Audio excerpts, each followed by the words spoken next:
All right, we're about to begin our 145 session on Nagorno Karabakh, destruction of indigeneity. First, I want to thank a few people. Father Z, Zechariah in the back, and St. Apkar, Armenian Apostolic Church of Arizona, longtime supporter of Genocide Awareness Week from back in the day at SCC. Been a supporter here. Takes me out for the most wonderful meals too, and he's become a good friend. So thank you for being here and supporting this. And Barlow, you too have been here for the long ride and durée of this conference and have been a longtime supporter. And the Armenian Studies program at Fresno State University supports us every year too. They're an invaluable partner. So thank you for that. And before I introduce our moderator, because I think our moderator deserves, oh yeah, thank you to y'all. Yeah. And our moderator deserves an introduction as well, because we're honored to have filmmaker Hovannisian here. And I want to promote this event, since I did all the SEC talking just now.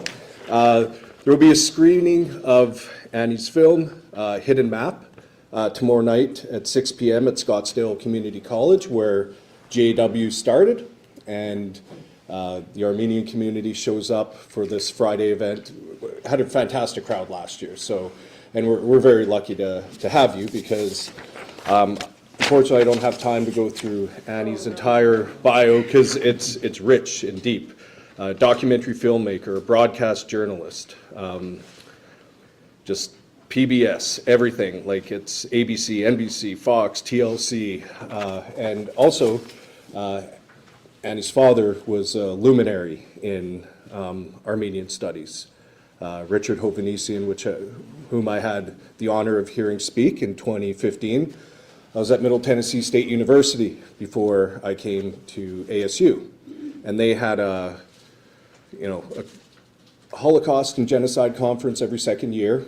And in 2015, the centenary, 100-year anniversary of the Armenian Genocide, your father was the keynote there, and just it was a fantastic talk. And like I still remember, how we talked about denial and how insidious it is and the tactics used. I also remember him saying that he wished in Armenian studies that they could focus more on the poetry and the art and all the beautiful Armenian cultural expressions, but since there is this denial, there's a strong fixation on the genocide, right? Because, one could argue it's ongoing, right, with denial. And yeah, it was a powerful keynote, and, I still have the notes from when he spoke that day, and so and he was a lovely man too. I enjoyed spending time with him. He's a very kind, generous man. So honored to have you here, and look forward to your film tomorrow night. So let's greet Annie as our moderator, because we're lucky to have you here. I appreciate that very generous introduction, the truest part of which is all about my father, who is with us today and carrying us forward.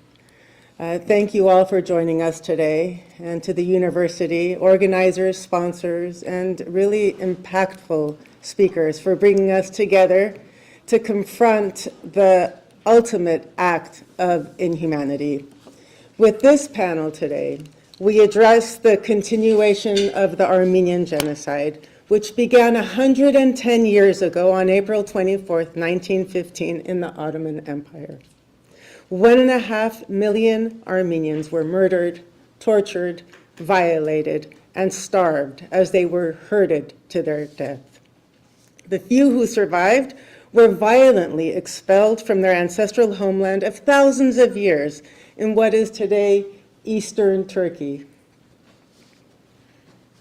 It is a genocide that Turkey absurdly continues to deny at any and all costs today, with such impunity that it has opened the way to more crimes against humanity. Archives around the world are full of evidence and eyewitness accounts. At the time, much of the world condemned the perpetrators and vowed to help restore Armenia. But that did not happen. Instead, the miraculous survivors, like my grandparents, born in Ordu, Kharpet, and Erzurum, all on the map here, Ordu on the Black Sea, Erzurum here, Kharpet that is today called something else, Elazig. This whole land was Armenian. At one point in history, Armenia spanned from the Black to the Caspian to the Mediterranean seas. And here, on where it says Armenia here, was the Russian side of the border. But this entire part of Turkey, eastern Turkey, and beyond was historically Armenia, and Armenians were wiped away, never to return. They were permanently exiled and forced to reroute in foreign soils around the world. I don't think that we could have imagined that more than a century after the Armenian genocide, that it would or could happen again or continue. But it is. It is in front of our eyes, in front of instant and global access to information and irrefutable evidence, with no one stopping it. In 2023, the Armenian land of Artsakh that sits between the republics of Armenia and Azerbaijan was forcibly emptied of its entire native Armenian population by Azerbaijan. Artsakh, the ancient Armenian name of these highlands, which have been home to Armenians for thousands of years, is also known as Nagorno Karabakh.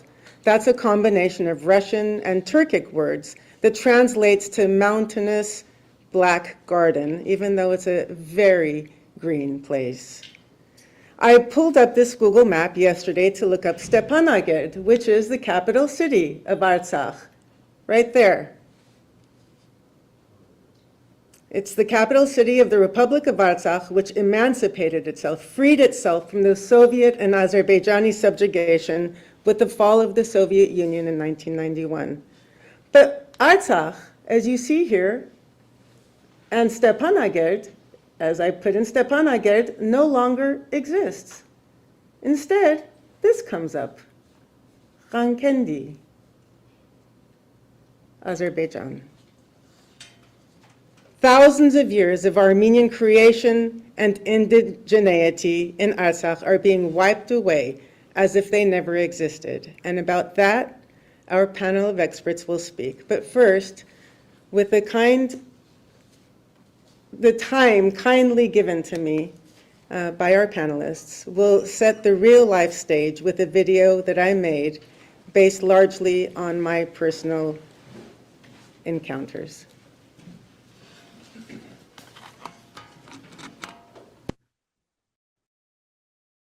This is a picture that was taken in 2020 as I entered Artsakh, just days before it was much of it was going to fall into Azerbaijani hands. And everybody was emptied out to return for a short time, but then to be exiled again forever. Well, hopefully not forever. Hopefully not like the genocide.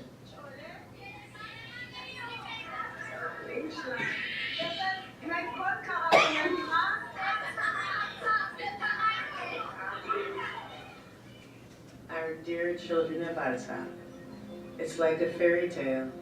Your sparkling eyes and swaying arms welcoming us to your day at the dawn of summer and of your lives in 2018. Your families and all of us rejoicing under the proud tricolors of Artsakh and Armenia. Your bright futures ahead.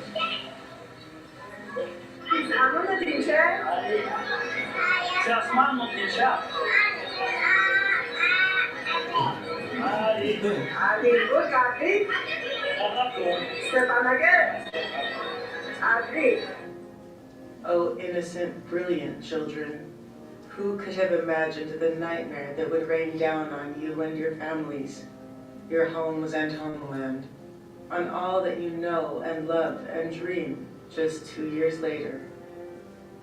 Goodbye, sweet childhood. Violence erupted between the nations of Armenia and Azerbaijan on Sunday morning, with both main claims to the Nagorno Karabakh region. This has been a week in which the people of Nagorno Karabakh have faced assaults from the air. Very substantial damage to Srebrenica and also to the city of Shushi, where a large church was hit today. A double hit on the cathedral there, when it was very clear that civilians and journalists were sheltering inside. Nagorno Karabakh, also known as Artsakh, is a breakaway region. 95% of its population are Christian ethnic Armenians, inhabiting the lands for centuries. They're defending their own country, and they're being blown to pieces by 21st century mighty weapons. Under attack day and night. No, we never attack civilians. And now this. The ground where you laughed and danced on International Children's Day 5 years ago and all through your lives is today a wasteland of haunting inhumanity, your forbidden homeland. Սեպտեմբերի 19-ի սովորական օրեր մեզ մոտ բոլորը դպրոց, մանկապարտեզ, ամեն մեկս մեր աշխատանքին, մեկ էլ կեսօրվա մեջ սկսեցին ուսկին ձայներ հնչել տարբեր տեղերից։ Հայտարարեցին, որ համատարած ամեն կողմից կռիվ ասկսեն Ղարաբաղում։ Որ օրեր են մեկի պապան մահացան, մեկին ամուսինը չգիտեմ, ահավոր վիճակ էր ապաստարաններում, երեքի գետնին գնում են սարած պապերի վրա։ Շատուքեր անընդհատ կրակում էին, երեխեքը վախեցած, մենք վախեցած, տանը տրամբար չկար, ամուսինս եղել է դիրքերում, սեպտեմբերի 19-ին էր, ամուսինս ծննդյան օրը։ Մենք այդօրի գնացել էինք եղբայրական գերեզմանոց, երկու երեխաներից հետ, երբ ռմբակոչեցին, երեխեքս ամեն ինչ տեսան, բազերով տնացին, հողել ենք ամենաթանկը, ամուսնուց ենք թողել, միշտ չենք հանձնվի ու հույս ենք քայքայելով, որ գնալու ենք, մենք մեր հողը, մեր ծննդավայրը, իմ հայրը ողբեր էին ուսնում մենք վականի առաջի պատերազմում Արցախի հերոսերը չկարողացան հրաշիշտան ուղղս գերեզմանել։ Էլի տարիներ ընթացքում կարելի է ստեղծել, բայց միտքը որ դու չես կարողանաս գնաս, դա ավելի դժվար է։ Շատ կոնոմազոջեցին, կապուտ եպես թափում են։ Միզը հրկարաների մեջաշան երեխեցիս կողներենից հրկվեցին, աստող մճավ։ Եղըքեն է, վրշին բան տեքնես կապտալնով որվածած պախան հետո։ Ավտոբուսներ եկել են, ասել են 5 րոպե ժամանակ ամեն ինչ թողել ու եկել ենք 10 ամիս բլոկադում կացալով ամենափից ձևավ դույս եկալ, խելա պայքարալը, անուկ տենը գրսում ստեղը, թե չենիկը պայքարել գետը, տեղ այդալ հալան պայքարելի։ Երբ որ դու կամնում նայել մեզ Արցախին, ինքը ոնց որ խոսիկ ես էդ արդատ ասի, որ մի գնա, մնա, փոքր երեխայի նման, ոտքիցդ կարճում է և պահում է։ Սա մի ողբերգություն է, սա ցեղասպանություն է, ցեղասպանություն էր 44 ժամ ճանապարհ գնալը, Էրձորի ճանապարհը դարձավ Էրձորի ճանապարհ, ու շրջափակված թշնամիների մեջ երկու գիշեր ճանապարհ ես գնում, սոված երեխաներ, ես ձեզ ասում եմ բարեց որ իմաստով, ջուր չկար, սոված էի, ճանապարհին երեխեք կային, ահավոր վիճակում էին։ Ուցրացից զատ, ուցրամուկ, թերևս հայրենիք։ Դեր մեր ամբիտ ինչի լալա։ Մենակ երև մեր հույսը աստված են, որ մենք պիտի հասնենք։ Այդ ասվոր հողեկան հասան, հակաստով, նրիվող ճանող տեր ենք հասեն, այդտեղ ապրում ժամանակալու ինչև է մեր իլյացը ետտան են քնիկտոն հույսա հավատալ սպասմունք միջեն ետտեղ մի քնիկտոն միակ հարստությունը որ ես Արցախից բերել եմ սայա և Արցախի հողնը որ պապում եմ ինձ հետ և հույս ունեմ որ մի օր նորից հետ եմ գնալու և այդ հողը ես որտեղից որ վերցրել եմ մեր պարկից եմ վերցրել նորից լցնելու եմ իր տեղը Ասում ենք գան են բարի օրերը, որ նորից հանդիպենք Ստեփանագերտում Until then, sweet children of Artsakh, know that you are not alone, that under the enduring watch of our sacred mountain, there are people and places like Oran that will embrace you and care for you. And we, dear children, though far away, are with you too, as you rebuild your hopes and dreams for life anew, and for Armenia's future, lit by you.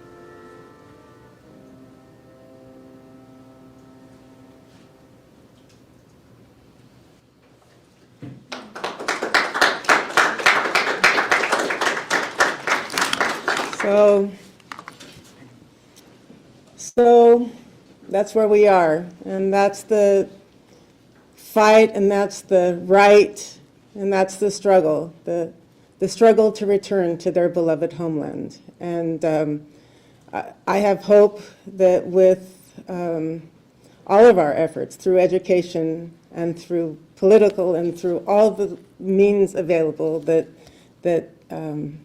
these people will be able to return to their beloved Artsakh.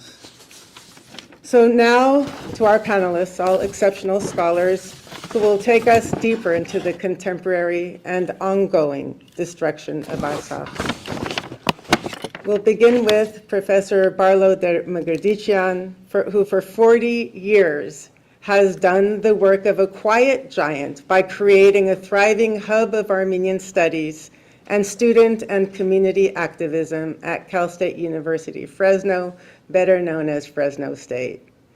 Professor de Mugrdechian is the Berberian Coordinator of the Armenian Studies Program and Director of the Center for Armenian Studies. He teaches Armenian, language, history, literature, culture, religion, and more. He's published, edited, contributed to several dozen books, literally, and is the general editor of the Armenian series of Fresno State's publishing house, The Press. He was a president of the Society of Armenian Studies for several years and its newsletters editor. Professor de Mugrdechian has hosted Armenian TV and radio shows, taken students to Armenia, created exchange programs, organized and participated in important conferences and worldwide, like this one, as he has from the very beginning, the Arizona Genocide Awareness Week. And among his many honors is the Aurora Mardiganyan Medal. She was a survivor of the genocide who became a silent film star, Aurora Mardiganyan, bestowed by the Armenian Genocide Museum Institute in Armenia in 2023. Welcome, Professor de Mugrdechian.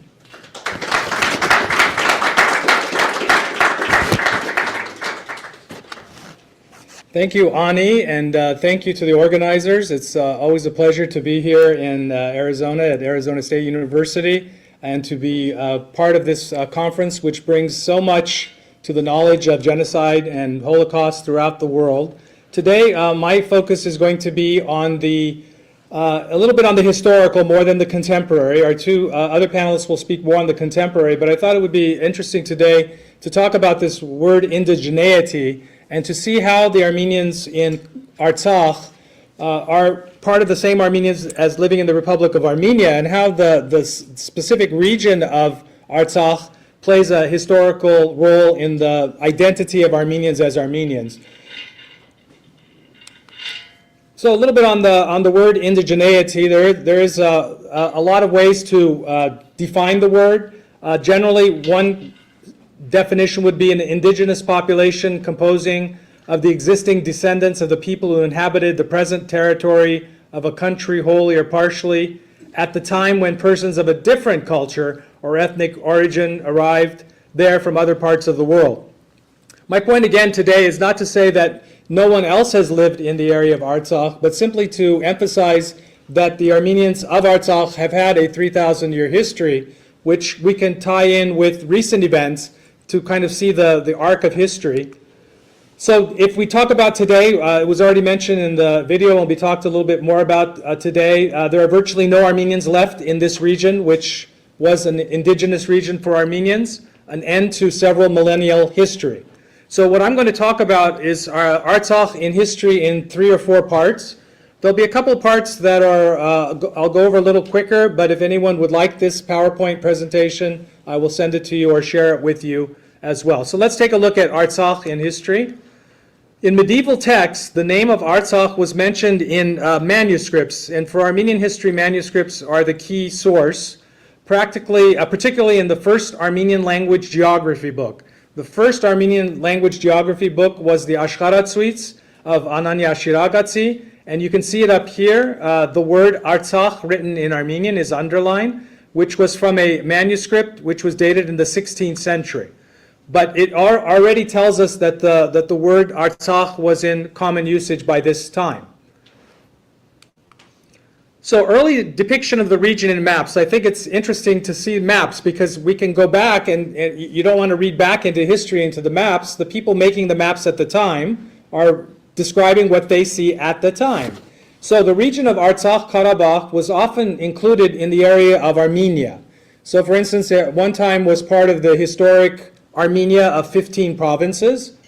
Borders are often not delineated in early maps, and so it wasn't until the 16th, 17th century that borders were commonly used. I mean, we think of countries as having firm borders, but it's not until much later that that takes place. And my sources for today are 2 sources that I put up here so that those of you that are interested in studying more. One is the historian and cartographer Ruben Galician, who has written extensively about Artsakh and has done a lot of map work. There's a website of his as well. And the other is Dr. Robert Hewson, who has produced the Armenia, a Historical Atlas, which was published in 2001 by University of Chicago Press. And if you take a look at some of the monuments in Artsakh, Amaras Monastery was founded by St. Gregory in the 4th century. St. Gregory is the founding saint of the Armenian people. He's the one that brought Christianity to Armenia per se, but he's creating this Amaras. It's founded in Artsakh, which means that Artsakh was part of what we know as Armenia. And actually, it's also famous as being the site of the first Armenian school later, when the Armenians created the first Armenian alphabet of Mesrop Mashtots in the 5th century.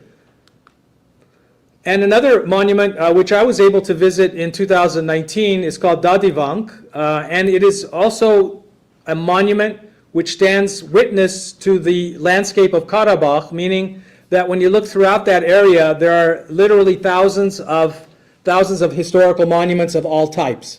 Today I can't even begin to cover that. One of our panelists will talk a little bit about that later. But there are 2 organizations or 2 websites that have documented many of these. One is called Monument Watch, which is a more contemporary website, and the second is Research on Armenian Architecture.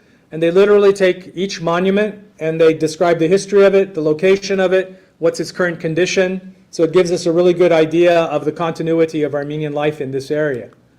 So now let's go to the second part of the Artsakh Karabakh early modern period, which is 16th century to the 19th century. And most of what we call Artsakh was in the eastern geographic region of Armenia and part of the Safavid Persian Empire and later the Qajar Persian Empire. So a lot of Persian influence in that area. And then in the 19th century, the Russian Empire conquered the Caucasus, especially in 1805. The map simply indicates to you the process by which Russia, between 1801 and 1828, completed the conquest of the Caucasus. And in that region was already an area which was called Karabakh, the Black Garden. And in the 17th century, a very important detailed map from Turkey, again courtesy of Rupen Kalisyan, we see that the word Karabakh is used in the map. So it's hard to see, but right in the middle here, it says Karabakh, from a 17th century non-Armenian cartographer, describing that region, which already attests to the existence and the recognition of that term.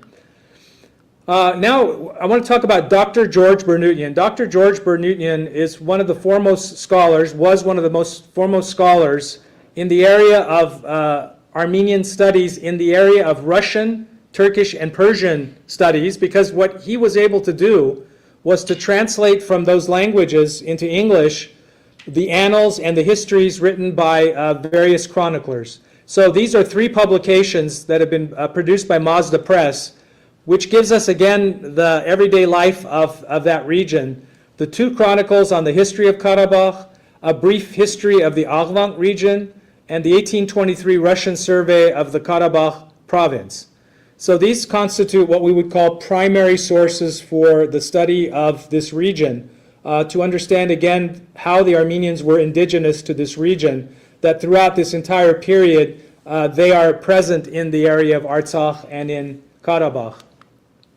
And especially we talk about the 5 Melikdims of Karabakh, and these, I'm not going to read over all of them, but the Principality of Gulistan, Jiraber, Khachen, and Baranda, and Tisag, which according to Robert Hewson were the traditional families which controlled the area of Karabakh and Artsakh in the 17th, 18th century, but even further back in history. Now we're jumping forward to the First Republic of Armenia, so the 20th century. The area of Artsakh, Karabakh, was a disputed area, and I just want to show you a map. So the Soviet Union began to fall apart in 1917. The Caucasus also began to fall apart, but then it was reconstituted in three republics: Armenia, Azerbaijan, and Georgia, founded in 1918. But the 3 areas that you see marked, 1, 2, and 3, especially 3, were disputed by the major powers, by the Armenians and the Azeris, and it was supposed to be determined by the peace conference. That is, the boundaries for these were supposed to be decided by that. However, it changed because at the time 95% of the population was Armenian. This is according to a census taken in the early 20th century. And after Armenia fell apart as a republic, I'm going through it pretty quickly, but in November 29, 1920, Armenia became part of communist Russia, that is later the Soviet Union. And according to 2 treaties, the Treaty of Moscow and Kars, the final borders for this region were established. And however, it's a very significant decision by Joseph Stalin, which was to really set the future for Karabakh, because he is the one that made the decision, the final decision in 1921, to place the area of Artsakh not in the jurisdiction of Soviet Armenia, but in the jurisdiction of Soviet Azerbaijan. And this was to have long-range consequences. So history has a way of percolating up and again, and the same issues are being talked about. Very importantly also is the 3rd point, that the area of Nagorno Karabakh, Artsakh, was recognized by the Soviet Union as an autonomous oblast. That is, it had a special status within Azerbaijan. That's important because the reason it had special status was because of the Armenian population. So that special status gave it special rights under the Soviet Constitution. And then the next 7 decades were one in which the people of Artsakh felt themselves to be under a policy of discrimination. And we have the documentation for that because they even wrote petitions. Can you imagine, in the period of 1964, the Armenians of the area of mountainous Karabakh wrote a petition to Nikita Khrushchev listing 12 reasons why Artsakh should be taken out of the jurisdiction of Azerbaijan and should be put in the jurisdiction of Armenia. And look at all the other times, 1945, 65, 67, 77. So these are not just one time that's happening. This reflects a long-term policy. And then finally, in the late 20th century under Gorbachev, his policy of glasnost opened the door to historic grievances, and gave rise to the Karabakh petition. Approximately 75,000 Armenians from Nagorno Karabakh and Soviet Armenia signed a petition addressed to Gorbachev. What was their primary request? To reunify both Karabakh and Nakhchivan with Armenia. And this leads to really the modern history of this region, which is 1988 until today.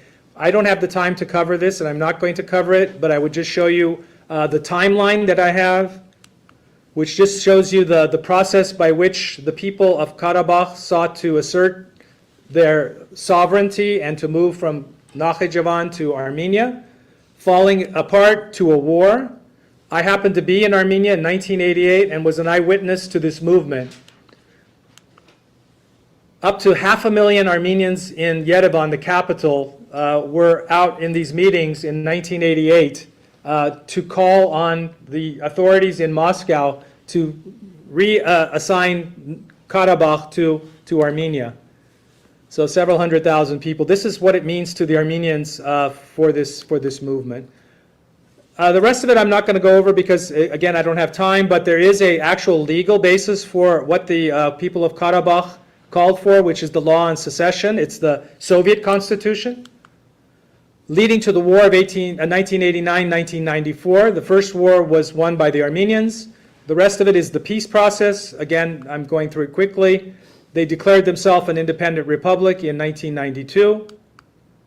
And then, of course, the more current events, which is the first war of September 27, November 9th, the so-called 44-day war, which the Armenians lost, and then finally the September 19th, 20 expulsion of the Armenian population. So my point to you today was simply to show you the historical progress of the Armenians living in this region, going back several millennia, but also up to the point at which today, unfortunately, the final step currently has been the removal of the indigenous population. Thank you.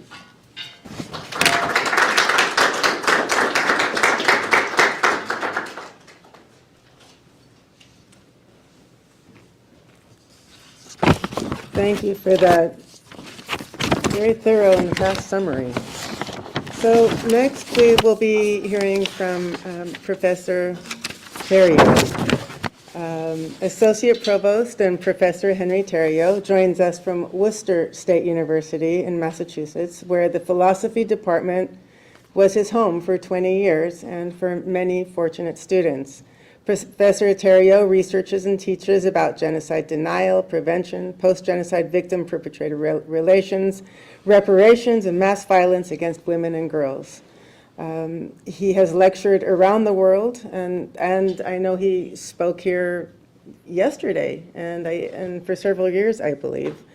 And he has published numerous journals and articles and chapters. He's the lead author of the Armenian Genocide Reparations Study Group's 2015 Resolution with Justice, co-author of the United Nations Genocide Convention and Introduction, and co-editor of the forthcoming The Aftermath of Mass Violence, a Comprehensive Approach Through Theory and Case Studies.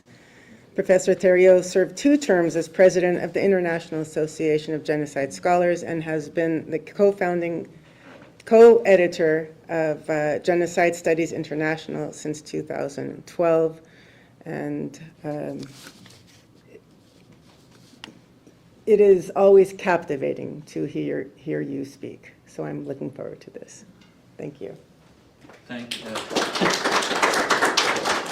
Thank you, Ani, and now you've made it impossible for me to do what I'm about to do.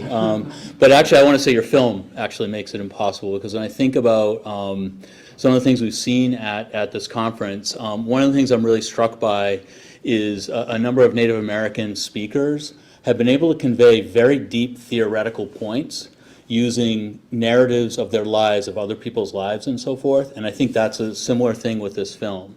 I'm just a scholar, so I just kind of say stuff that's all abstract already, and it doesn't have the same meaning.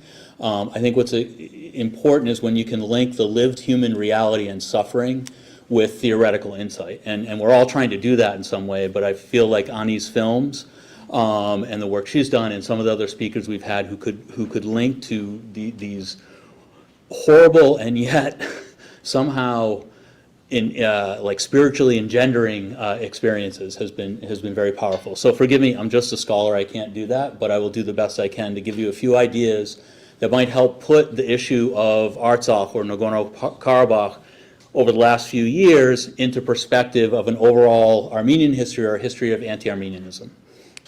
So the first thing I want to do is follow up Barlow, and it's also really great, I mean, to be on a panel with Barlow and Simon. Barlow and I have been before, but he's certainly been an icon figure in Armenian studies and Armenian genocide studies, and Simon just does incredibly exciting work, and I encourage you, he's got something in Hyperallergic and in other places if you want to sort of really get some understanding of the issues that I think he's going to be touching on today around monuments and so forth. All right, the first thing I want to do is follow up Barlow's point about indigeneity, because that is a very complicated and often contested term.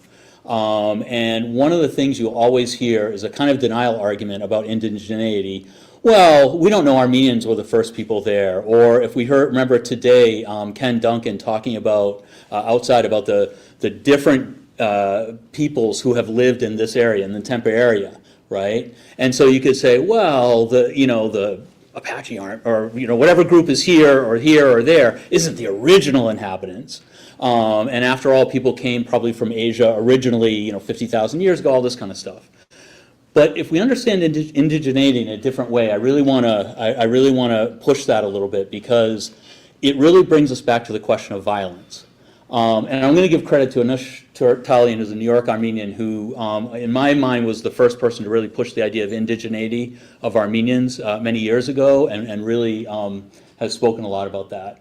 It's easy to see Armenians just as another conquered people, right? And so we think of colonialism and so forth, but that doesn't quite capture indigeneity. And what I really think of as a characteristic of indigeneity, this isn't the definition, but as a characteristic of why it's so important, is indigenous peoples are tied to a place. And we've heard this again. Ken Duncan today did a great job of talking about the meaning of place, even in terms of minerals and particular land formations and so forth. And we need to think about place not in the commodified way that I think global capitalism has it, where all land basically has a monetary value and it's exchangeable, right? So, and this is part of the idea of deportation, right? Well, you had this land, we'll move you over here, it doesn't matter. But it does matter, right? Because if you're tied to a particular land with particular features and so forth, that's a different thing from other land. And one of the things that's most important about that, and I think Simon's work on monuments sort of connects to this, is that land is really, or place, I don't want to say land because it's not just this physical object, but place is really the foundation or the medium through which social relations are developed and endure and evolve. And when that's taken away from a group, even if they're not dispersed, but they're moved from that homeland with its monuments, with its natural features, with its characteristic spatial relationships, and thinking of Jacob's discussion about space today and how important that is, that fundamentally impacts the identity and can destroy the identity of the group moved. So again, it's not about origin, which actually, or the original inhabitants, which is kind of a bad Lockean notion, and I'm a philosopher, but I won't bore you with that issue, although we can talk about a lot of bad Lockean stuff that goes into genocide studies. But it's really a tie over time with a sustained presence somewhere that's really tied to identity. And the difference between people just migrating, Adam Strom from Reimagining Migration will tell us people are always migrating, right? That's a fact of human history from the beginning, right? What do we know about the first human beings? We have their footsteps moving, right? That's how we know of them. But it's about how people migrate. If they move, and if they move to new areas and there are people there and they don't destroy one another, that's fine. You can still be indigenous after that kind of movement. But it's when you're removed or destroyed by conquest, by it doesn't have to be genocide, it can be expulsion and so forth, that we're talking about the shift from an indigenous group to a settler or other type of group. Why does this matter? Well, as we can think about it, why does it matter for Armenians, I should say? We can think about it first in a more practical way, that it actually allows Armenians to connect with what I would consider an indigeneity movement that has emerged over especially the last 30 years. I mean, it's been, for hundreds of years, but has become important, I think, politically and academically in recent decades. But also, I really think it gives us some insight into genocide that we are often missing. When we start to separate things like cultural genocide and forced deportation, we start getting things like ethnic cleansing versus real genocide, which always involves a lot of killing in the popular mind. And this makes us understand, or helps us understand, that genocide is a confluence of things, and that certain things might be the main way. So expulsion can be genocidal, right? There's usually death involved with that as well. But the application of force that leads to the destruction of a group is genocidal, right? And I think Lemkin, I'm not going to say Lemkin would love my work, but maybe he would agree with me on this one, so I'll pretend that he's long passed so I can claim all sorts of stuff about him. So I want to throw out maybe 3 concepts that will help put what happened recently to this indigenous population of the Caucasus, this indigenous Artsakh, Nagorno Karabakh population, into the context, both a historical context and a genocide studies context. And it has become, originally it was not important to me to think about this as genocidal until I started to think about what is possibly going to protect Armenians over the next, even, I used to think 50 years, but I'm down to about 5 years now. What is going to protect the survival of Armenians? And that genocidal framework, for me, became very important to understand the big flow or the big process that's happening now. So those who know me know I'm not a big fan of stage theory, and we can talk about all that kind of stuff. You know, genocide happens, you dehumanize, and you do this, you do this, and you do this. Again, so in thinking about some of the Native American scholars who have talked about circularity in history and other kinds of things, it's a very 19th century linear kind of approach to historical flows and causation, and we have to be kind of wary of that. And for me, as a postmodern scholar to some extent, I'm also wary of those kind of big narratives that just work nicely and everything fits neatly. So we really want to think about something a little bit different, an oscillating genocide process. One of the problems when we think about genocide is we tend to focus only on visible active violence, okay? And I was going to shout out, Deanna Daniels can't be here, she gave a great talk yesterday, but I did tell her I was going to give her a shout out, so hopefully she'll find out about that somehow, because she also used Foucault. I'm using Foucault here for a very particular reason. Foucault, among many other things, was key to understanding that violence does not have to be visible or active to be violence.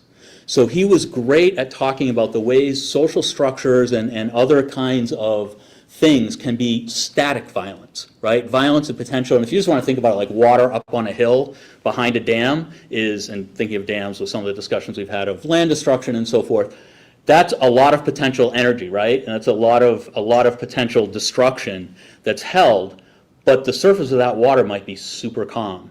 Open the gates, and then suddenly there's huge destruction. You can think about it a little bit like that.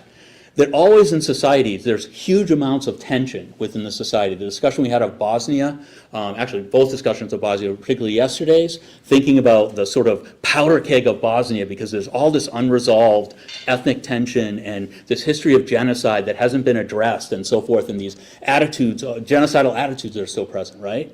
And everyone just wants to keep peace, right? Which is a good thing, but that's not non-violent peace. For me, that's a very violent peace. It's like the surface of the ocean is calm. Underneath you have giant squids and, you know, extraterrestrials and battling it out, thinking of monsters as well. You know, and it's incredibly violent, right? And that's kind of what we want to think about. And just in the, I also think of just a couple notes about Foucault.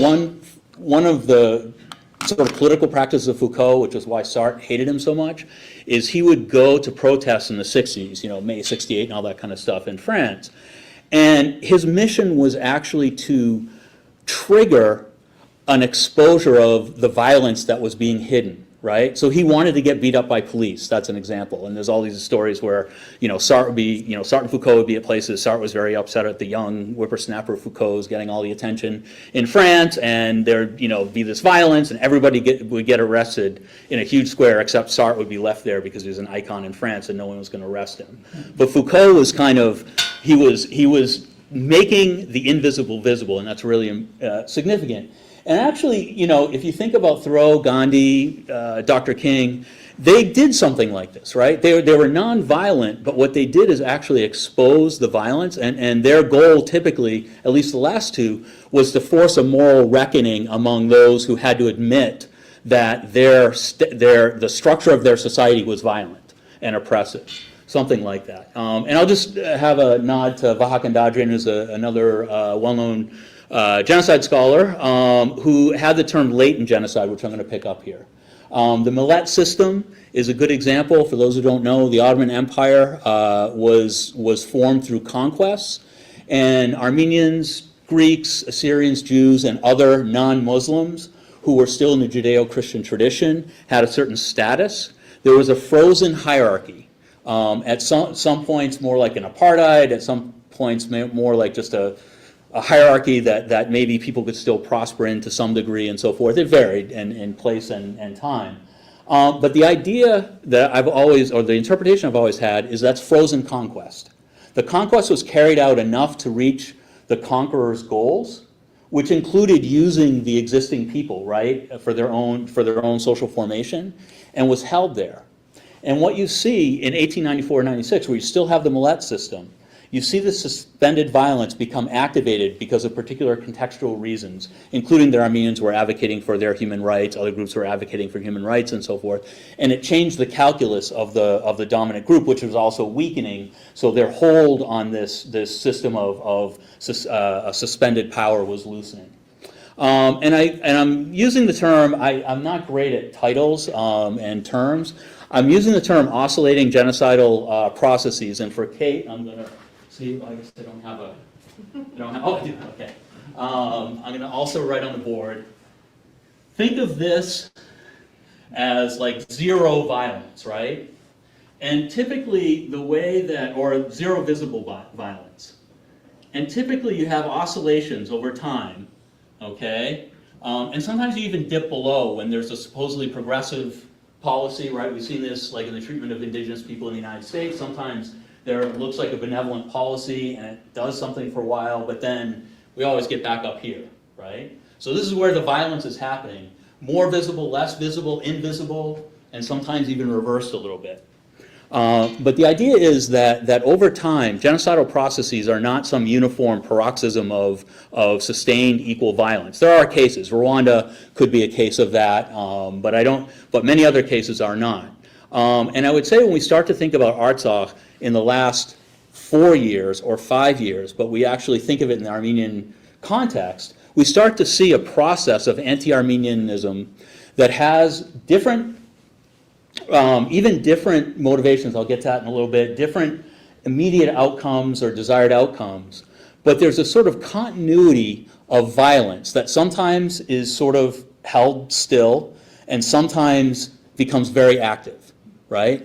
So 1894, 96, 1909, which by the way, if there's anyone who's a historian who wants to do something great, is to figure that out, because it's still this particular case of massacre or massacres of Armenians, that's, I think, the most under-theorized or under-understood sort of episode in violence, and I'm starting to think that it's a key transition point between 1894, which was under Sultan Abdul Hamid, which was genocidal, but not to destroy all Armenians, but rather to kill off a percentage of Armenians to force the others into a conformity with the old Millet system, okay, which is how lynching works, which is how the Nanjing massacre worked, and so forth, to 1915, which was annihilative genocide. It was genocide that sought to eliminate the presence of Armenians. And as you go forward, these are periods of particular violence. 1919, I use that, it's an approximation, but this is when, after the initial phase of the 1915 genocide, you have an Armenian Republic emerge, and World War I ended and all this kind of stuff, but then you have renewed attack by nationalist Turks against Armenians. You have massacres within today's Turkey, and then you have invasion of this Armenian Republic and a destruction of that and a partition between the Soviet Union and today's Turkey. 1988, we have the Baku and Sumgayit massacres and other kinds of violence that heats up. And this is in Artsakh, so we're moving a little bit. But in these in-between times, things were not quiet. And if you think about Artsakh particularly, not Turkish Armenia, right? Because then there's not really a presence of Armenians left in Turkish Armenia by the 1923, say. from 1923, when Artsakh is firmly put under Azeri control, to 1988, there was all sorts of stuff happening. That's why you had the petitions that Barlow was talking about. They weren't just coming out of thin air. It was because there were active efforts to de-develop Armenian areas. So Artsakh didn't have, you had great roads in Baku and factories and all that kind of stuff. You had dirt roads and really horrible economic conditions in Artsakh. The idea is get the Armenians out by economic means, right? So this is it's a different modality here, but it's still part of an overarching process, okay? How am I doing on time, can I ask? Maybe 5 more. 5 minutes, okay, so I'll scoot ahead. Big butts, this is for Alex, by the way, it's a horrible joke. I mean, however, sorry, it's an inside joke because he likes dad jokes if he's around here somewhere. Oh, maybe he stepped out. I lost my audience, I'm sorry. So one of the reasons that this persistence through time happens is we have this very naive notion, and I talked about this a little bit a couple days ago, that if you stop the killing or you stop the active violence, you solve the problem. And we heard that a lot. In the case of Bosnia, for instance, Dr. Assad actually said, for him, that was a good thing. Like the Dayton Accords, terrible agreement, but at the same time, better than the alternative, which was continued active killing and mass rape, right? And I get that. I'm not saying that that's not right. But at the same time, it doesn't solve the problem. What we have in Bosnia today, right, 30 years later, is a really bad situation that's getting worse. And we see this again and again when the perpetrators, and it's very rare, I would even argue in the case of the Holocaust, this was never nearly completed, and we're seeing what the results of that are decades later, almost a century later in Europe, with right-wing movements, anti-Semitic movements, and so forth, that without some counteraction, the end of a genocide is simply a way to sort of consolidate in the perpetrator group the genocidality that was driving the process of active genocide. And you'll see this. When perpetrators commit genocide, they shape their culture, their military, their political systems, their economic systems, everything around the project of genocide. In the Holocaust, one of the great papers I've heard on the Holocaust actually years ago was on the role of the forestry service in Germany in the Holocaust, right? These kinds of things, right, that we don't think of, right? People are supposed to be caring for trees and woods and water were active participants in the Holocaust, right? So a whole society gets organized. That doesn't go away. People's attitudes, practices, the way institutions are structured is made in part through genocide. It's already pre-genocidally set towards genocide, and it becomes even more genocidal. And as time passes, it doesn't fade away, right? It gets reinforced, because this is how we do business. No one's challenging us. We're going to keep going the same way. And I would say it's kind of fed in a way oftentimes, right? That sort of impunity, we talk about impunity. This is one of the costs of impunity, is that it really preserves genocidality. And I'm indebted to Kabibi Tahemba, who was past co-president of National Coalition of Blacks for Reparations in America, who gave this great point about the problem with this implicit genocide. So a minute or two, okay, all right, I'll finish. We'll come back to that maybe some other time. Mutational genocide process, this is to say that through this things change, methods change. Native Americans, you go from direct killing to boarding schools, right? With Armenians, you go to different types of things, partial genocide, all-out genocide, de-development, right? Deportation and so forth over time. And if we had time, we could go into what characterizes each of these cases, except 1909, which is a tough one. But the idea is things can change over time, and it can even be different outcomes that are sought, right? To reduce a population, to destroy, got it, okay?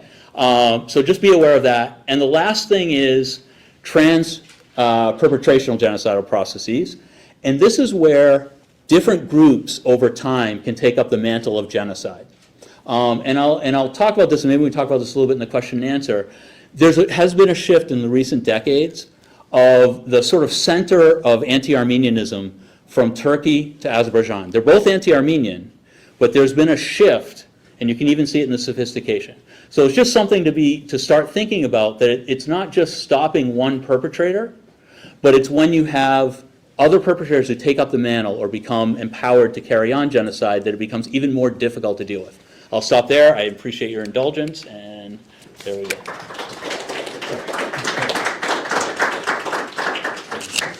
Thank you very much. We do need more time. Maybe next year, a little more time. But thank you.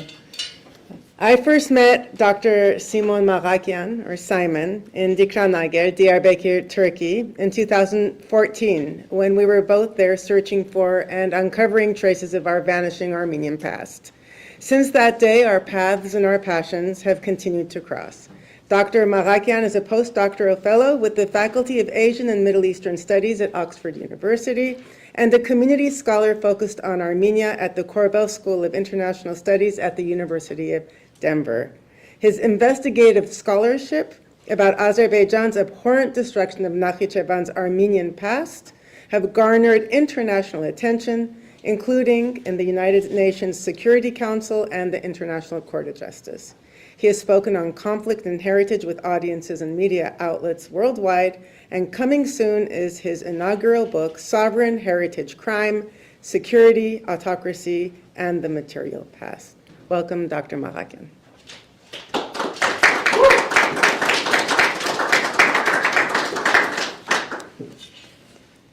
Thank you so much, Ani.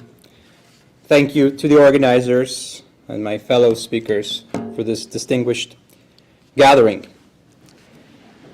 My presentation is titled Never Existed and Never Will, a quote from Azerbaijan's ongoing rhetoric about Armenians of Artsakh.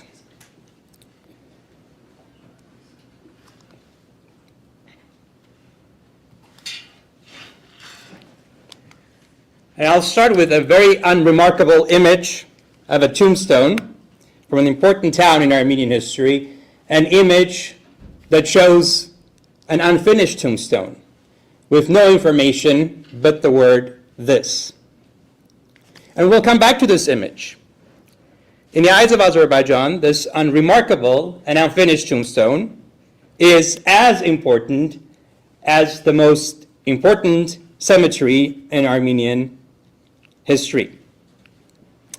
Julfa was the world's largest medieval site of merchants and art, and Armenians who had to be left behind, or who had forced to leave, had to leave behind this incredible cemetery that 20 years ago was wiped off the face of the earth, and we'll come back to that as well. And the unremarkable tombstone we saw earlier was also, in the eyes of Azerbaijan, as important as the 13th century medieval khachkars of Darivang that were evacuated after the 2020 war. And here is a detailed image. The Armenian-Azerbaijani ethno-territorial conflict is in some ways a similar story of enmity and incompatible histories, of historical rights and wrongs, of mutual trauma and tragedy, but in some ways it is unique, especially when it comes to erasure of history. So we'll look at questions like what happens to heritage in conflict, why certain regimes intentionally escalate societal anxieties about securitized material memories, and we'll come to those terms, and how can the worst be preempted in Artsakh. And the theoretical considerations that inform this discussion include cultural genocide that many of you have written and spoken about, starting with the work of Raphael Lemkin, but an important new framework that you're also familiar with by Dirk Moses that rethinks of genocide as permanent security in the minds of the perpetrator. And what I've done with combining the two, suggesting to call within a field called heritage crime studies, sovereign or state-sponsored heritage crime, that is the construction of material memories like churches and cemeteries into an existential threat, and building upon the work of Barry Buzan and Ole Weaver from security studies, calling it heritage securitization. And then the destruction of the securitized or otherized heritage in the minds of the perpetrator a permanent security. If you somehow get rid of cultural sites, then somehow you're going to have permanent peace. But actually, what might be the real goal of the perpetrator in this case, and we'll come to that in the Azerbaijani example, of the performative act of this imagined permanent security. And this comes out from studies of China, the performance legitimacy. And then addressing the question of whether cultural destruction, whether we call it cultural genocide or sovereign heritage crime, is it really a real security measure? Is it a security regime, or is it regime security? As I argue is the case in Azerbaijan. But of course, context and the global context is important. And we know that culture is and has been targeted throughout wars and ethno-territorial conflicts, be it in Bosnia, Afghanistan, Mali, Syria, Ukraine, Palestine, etc. In the Armenian context, as it has been alluded in previous presentations, the Armenian culture was also targeted during and after the Armenian genocide in Turkey. And here is an image right after the genocide, or some might say during the Armenian genocide in 1916, of the most important shrine for Western Armenians, Mesho Sultan Surp Garapet, or Holy Precursor, in honor of Saint John the Baptist. So let's come to that unremarkable gravestone that I started the presentation with. Now, this was one of the 28,000 tombstones across the exclave of Nakhichevan. And this is the most important town in that region, the town of Agulis, that Azerbaijanis pronounce Aylis, a town dotted in 12 majestic churches that were founded by the apostles and rebuilt by medieval merchants. History memorialized in the paintings of its last Armenian resident who had to flee, Lucy Gaguletsi, documented in the photographs of Argam Ayvazian, an Armenian researcher who spent 2.5 decades taking covert photographs of the monuments. And perhaps most interestingly, eulogized and serenaded in the work of Azerbaijan's erstwhile national author, who wrote in Stone Dreams a novella about Agulis, of the glory and gore of this magical place, and asking the city of his birth whether it was created by God or whether it was itself the creation of the divine, or the creator of the divine, rather. So I landed my forensic research, this was before my doctoral work, working with Caucasus Heritage Watch at Cornell University to look at declassified satellite images of the city and show the presence of Armenian monuments described in the work of Aylisli and then the disappearance after the collapse of the Soviet Union.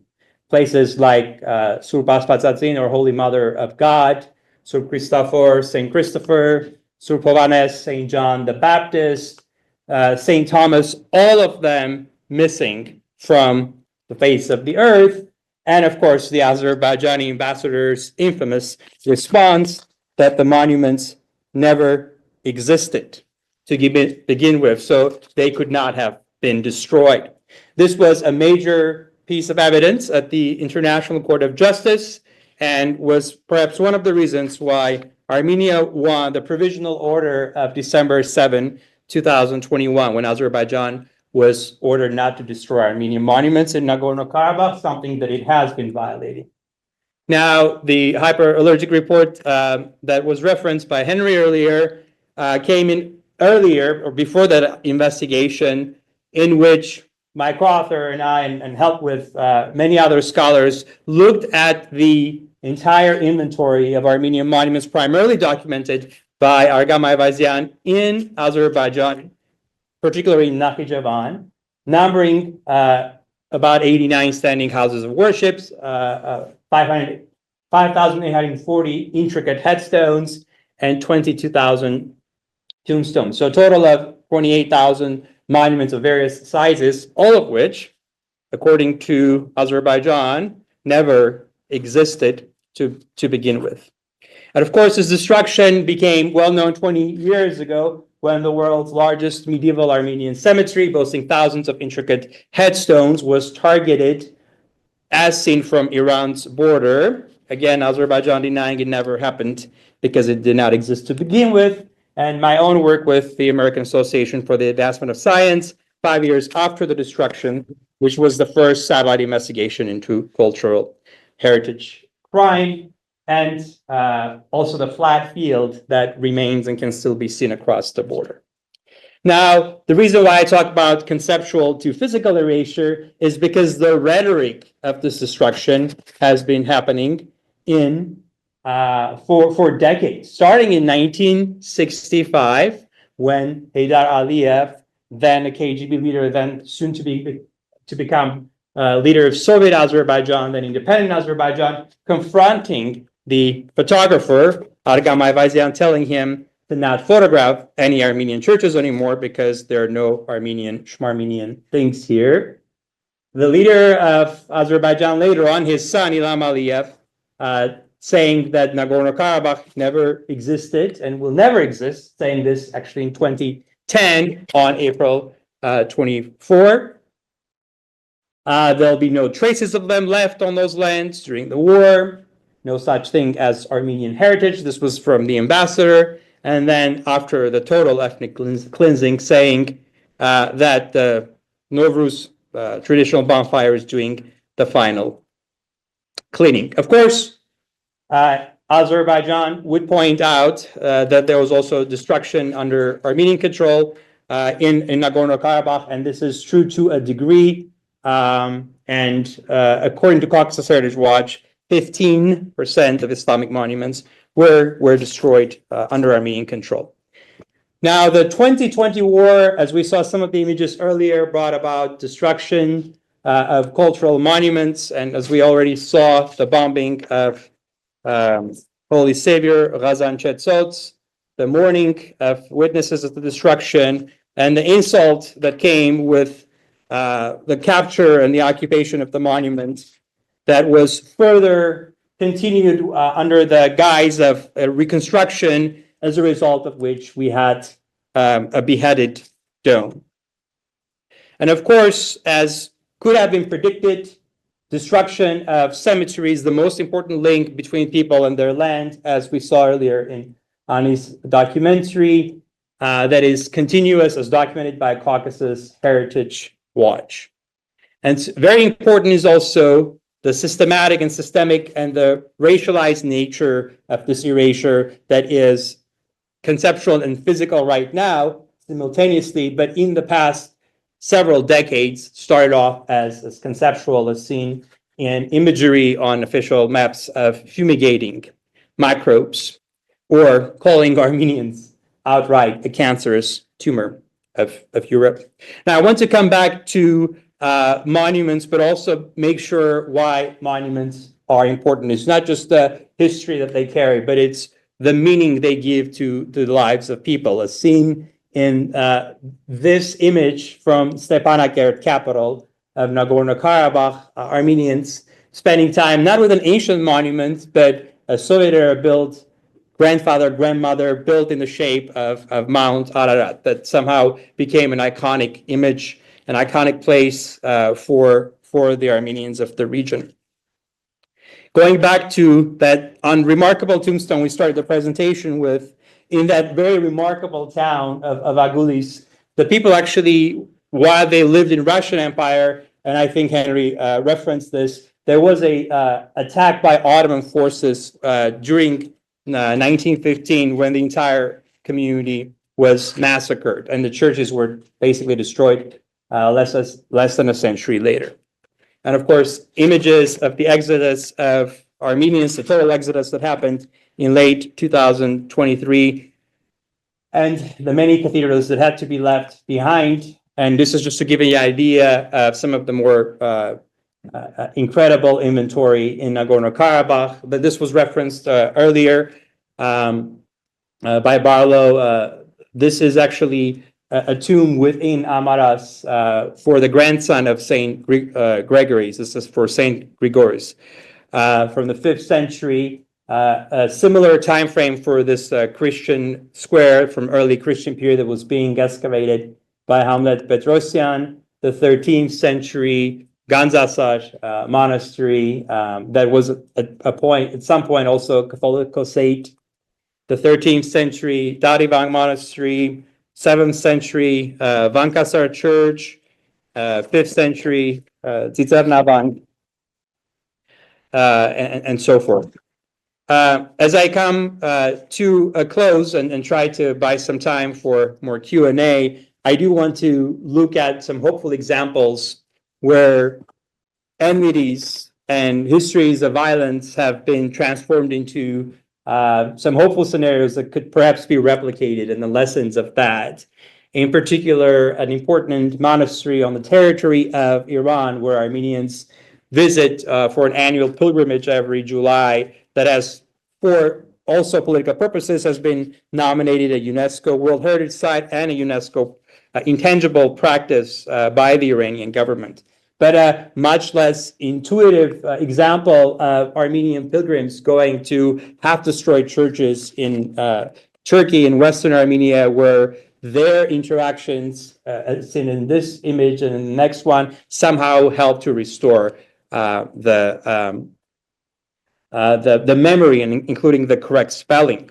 Now, there's actually examples of Armenian and Azerbaijani history that could be helpful, including the swapping of two villages in the 1980s, where both sides kept the promise of preserving cemeteries, and also other historical examples of similarities, et cetera, including religious leaders coming together 100 years ago to find somehow peace.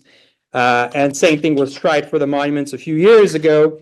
But the real decision makers, the real stakeholders, unfortunately, in the conflict is the autocratic regime of Ilham Aliyev, who is again in a captured church in Artsakh, trying to conceptually erase Armenian history, inspecting with his wife, also the vice president of the country, Armenian churches and Armenian inscriptions, and calling it all fake and forgery.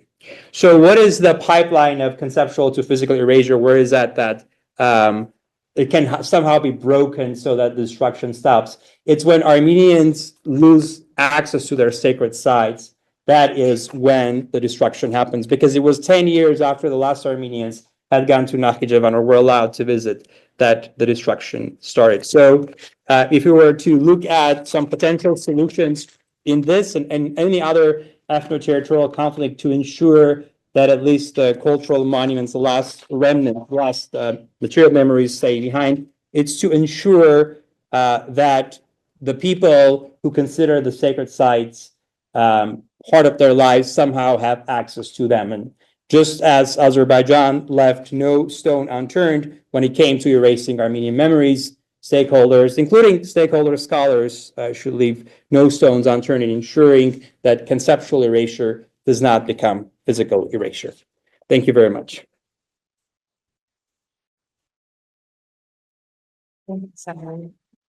Do we have time for questions? You can cut the break a bit, but the next one's supposed to start at 3:15, so maybe we could do a question. Is there a question? Yes. I have a question for, I gotta get you the link. Oh.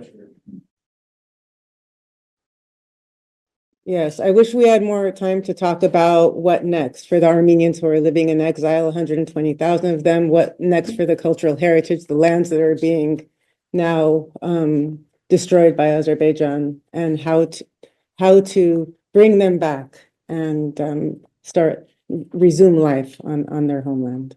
But yes. My question's for Professor Maghakyan. Simon, thanks for flying out and taking the time. Follow your work and enjoy it very much.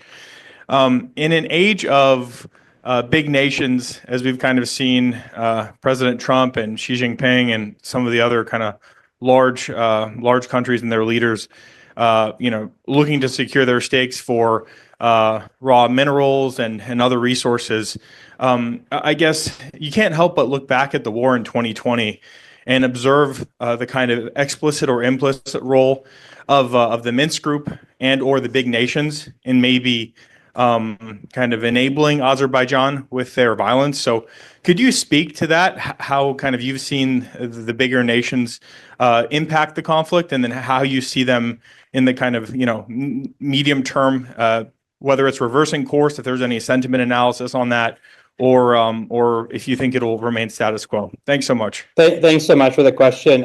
It's a great and long question. So I'm actually going to talk about the resources because I think that was a frame of reference, which is very interesting, and I never have time to go into the details that much.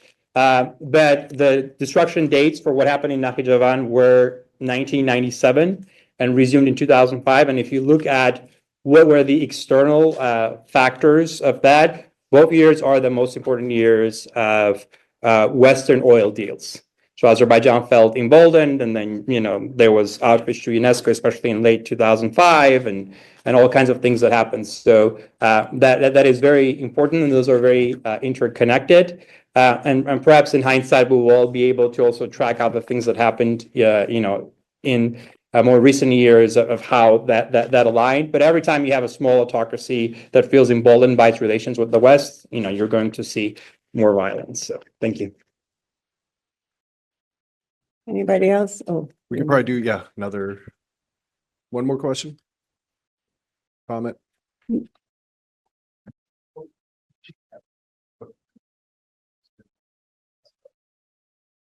I'm curious about the name Artsakh. Can you explain the history of the name? Because my suspicion it's probably biblical. I am going to defer. I already spoke too much, but that's also not my expertise. And the story. Yeah. I'm gonna have to defer on that too. Yeah. There's differing interpretations of it, I think so. What are the options? Wow, yeah, it's complicated. I can't even address it. I'm sorry. Yeah, that's right. Means your land in Hebrew. Okay. Artsakh, actually, it's pronounced Artsakh. So, and these people, the Armenians retained a lot of the biblical texts and post-biblical texts that did not, especially in the Jewish mystical tradition, were kept in Armenia. So they knew Hebrew. At some point, you gotta go back to at least 4th, 5th century BC. A name with Udik, Artsakh, these are related in terms of the interpretations for it. So wow. Yeah. I can't speak to the Hebrew part of it, but possibilities.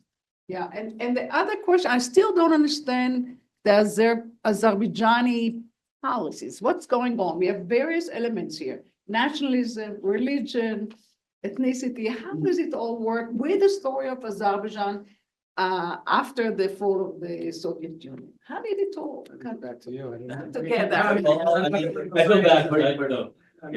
I feel bad because I overspoke, and I would defer to others to speak. But I mean, that's a complicated question, as in any case of mass violence, genocide, and so forth. I would just say simply, when I had the idea of trans-perpetrator genocide, I think we see in the 1980s and 90s a movement of the sort of center of anti-Armenianism from Turkey to Azerbaijan. It doesn't mean that it stops in Turkey, anything like that. Which is sort of a pan-Turinist flow a little bit. And there's big debates. I've been talking with people. Do Turks see Azerbaijan as just sort of an instrument in their pan-Turinism? Or my view is a little bit more that Azerbaijan is ascendant right now. And Turkey, although it's powerful, is not ascendant in the same way, although it's lately been doing pretty well internationally. But I would say the other thing that's very important is, for Turkey, the Armenian genocide was never a question of fundamental identity formation. There was essentially a Turkish notion of identity before that. It was an idea of tying land to a particular identity and excluding others. But if you look at Azerbaijani national identity formation, and again, I'm not an expert on Azeri history or Azerbaijani history, the anti-Armenianism, especially as you see it played out in kindergarten classrooms and textbooks and so forth, from the 1990s forward, has been much more central to identity, like much more fundamental to identity. So there's an element in which, I mean, and even having encounters with Azerbaijani people, that anti-Armenianism is at the front. It's not like we're Azeri and we're superior and you're in our way. It's that we define ourselves, by negating you. And I think there's a lot of Soviet, Rogers Brubaker and stuff talks about Soviet institutionalized nation building, because most Armenia's maybe an exception, but most republics didn't have a national identity that went. So there's stuff like that, I think, that plays into it. Yeah. And I'll just add that throughout this entire time, Turkey has verbally very loudly and strongly saying we stand by our brethren, Azerbaijan, and we are with you to the end. And actually, I will mention one more thing. It was really shocking and appalling on September 27th or so of 2020, when Azerbaijan launched its horrific offensive on Artsakh, and thousands of people were killed. The same day, or around the same day, the government of Azerbaijan released this very hateful music video that probably took millions of dollars to make, with rockets and missiles and thousands of people in military and singers saying, hate, hate, hate, we're going to take Karabakh is ours. Like there was such hatred in this governmentally made mass production of a music video that accompanied the actual assault and kind of a part of the master plan of getting rid of the Armenians. And by the way, today there are 23 prisoners sitting in prison in Baku who are being denied a fair trial and who are withering away. And these are democratically elected officials. These are humanitarians. These are people who've been nominated for Nobel Peace Prizes. And there's the world is silent. There's sham trials, and nobody has access to them. They have no access to true representation, and they're sitting there, and the people of Artsakh are sitting in Armenia or other places and are homeless and have a great right and need and desire and drive to go home. So thank you very much. And thank you, Ari, for making this such a great technical success as well, because I know it was challenging. And thank you, Father Zakaria, for inviting me, and Eleni for your work, and all of you. Thank you very much for your presentations. Thank you for making the whole conference a technological success. Yes, thank you to our panelists, and we can continue the conversation outside during a brief break. We'll aim to start just after 3:15. So not quite a 15-minute break, but we'll continue with our activist panel on Afghanistan. So thank you. Thank you very much.